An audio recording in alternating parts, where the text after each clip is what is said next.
The way we humans live on Earth is sending it into a decline. Along with Sir David Attenborough, who said those words, and youth climate activist Greta Thunberg, more voices can now be heard across the globe engaging with the climate crisis. Yet there's already a long history of art's awareness of our destructive effect on the planet, with artists flagging up the fact that we need to work with nature rather than against it.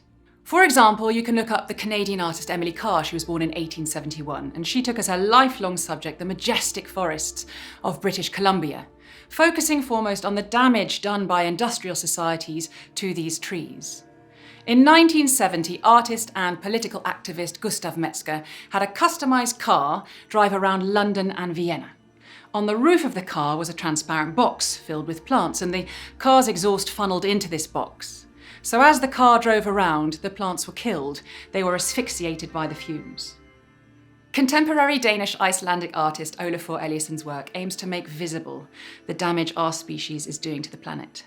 In December 2018, he, along with geologist Minnick Rosing, installed Ice Watch London in front of Tate Modern.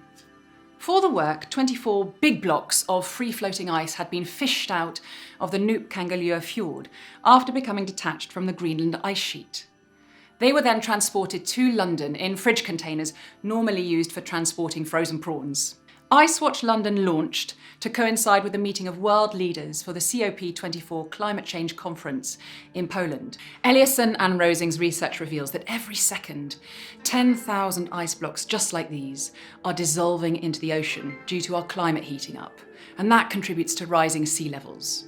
Human carbon emissions are the main driver of climate change, and CO2 levels will only increase unless we make big changes to our economies and societies.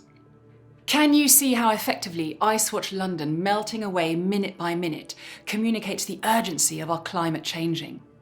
It's installed like a sort of ancient stone circle, and you, the visitor, come into direct contact with huge hunks and sharp shards of ice, weighing between 1.5 and 5 tons. People did weird things. They leant in, they hugged, they even licked the ice. But that's exactly what makes this work work. Have we all seen photographs of the melting ice caps? Probably. But have we had physical experience of these conditions? Probably not. Eliasson is convinced that we need to communicate the fact of climate change to people's hearts. That's the thing that's going to motivate them. And so this work engages our heads, our hearts, and our hands, and it hopes to convert climate awareness into climate action in a way that news reports and photographs have not. Eliasson is certainly not the only contemporary artist invested in creating a more sustainable future for us all. Vibha Galhotra is an Indian artist, and her work often explores environmental concerns. Last year, she held a solo show in New York, and it was called Beyond the Blue. It was divided into 2 parts. The first part explored crisis as the planet's resources are depleted, and the second looked into interplanetary migration based on the 2012 discovery of water on Mars. For her Life on Mars series, Galhotra used images of the planet's surface snapped by NASA before transposing those images onto canvases with simple sketches. She then gave them to women working in her studios to sew with gungroos. Gungroos are small metal bells, traditionally sewn onto anklets and used by Indian classical dancers. The gungroos might remind us of the pixelation of the original photographs, or they might refer to the importance of craft skills in the face of increasing industrialization. When I look at the gungroos, on the one hand I think of seeds and positive ideas of germination and new life, but on the other hand I can't help but notice that those bells, which should be tinkling and jingling, are actually muted against the wall. And that then makes me think of our voiceless state in the midst of the current climate crisis.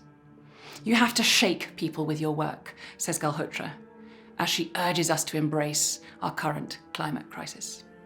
In the Paris Agreement of 2015, world leaders pledged to tackle the climate crisis, and scientists agree that the next decade will define the planet's future. As Sir David Attenborough says, the future of life on Earth depends on our ability to take action. And it is artists, among other people, who are getting us to take that action. As Eliasson says, art has great potential for changing the world. Thank you for joining me today. I'm Aleid Farnum-Ford, and this is the Academy for London Art Studies.